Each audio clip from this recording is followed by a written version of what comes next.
কবিতাৰ শিৰোনাম হেৰ বিপ্লৱী বিদ্ৰোহী বীৰ। কবি কলাগুৰু বিষ্ণুপ্ৰসাদ ৰাভা। হেৰ বিপ্লৱী বিদ্ৰোহী বীৰ।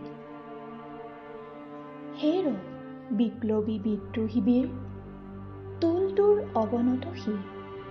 অতদিন তই আছিলি সুসুপ্ত, পৰাপদনত, নিৰ্যাতিত, নিপীড়িত, দলিত পতিত। আজি এই নতুন যুগত তই জাগ্ৰত। হেৰ হেৰ অগণি যুগৰ ৰঙা ফিৰিঙতি শিখা। জল জল উঠ উঠ, আন কাঢ়ি ৰুদ্ৰ কপালৰ ৰক্ত চন্দ্ৰকলা ৰেখা। তুলি ল সৌ কৰালি কালিৰ ভীম ভয়ংকৰ খৰ্গ।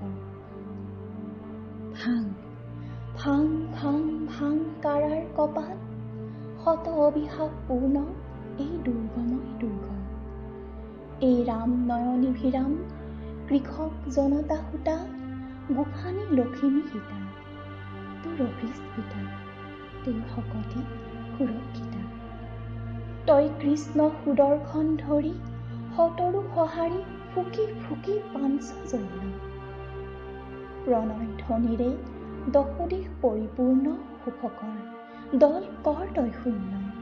তই সব্যসাচী নৱব্যূহ ৰচি, অৰ্জুনৰ বিজয়ী গান্ধী বাহুৰ বলেৰে তুলি ল নহবি নিৰ্জীৱ, হৈ অগ্ৰসৰ মধ্যম পাণ্ডৱ সমসংকুচি কৰ। আলিয় ভংগীত বহিয়েৰ তোৰ প্ৰলয়ংকৰ পাৰ। পুৰণি নৰক ক্ষেত্ৰ কৰি চুৰমাৰ স্ৰজ, নৱধৰ্ম ক্ষেত্ৰ বুকুত ধৰাৰ। এই অগ্নিগিৰি অগণি উগাৰি, জ্বলা জ্বলা শতলক্ষ পাপ অনৰ্গল হয় দাবানল। এই হিমগিৰি শৃংগ গগন চুম্বক উচ্চতা, এই প্ৰশান্তৰ গভীৰতা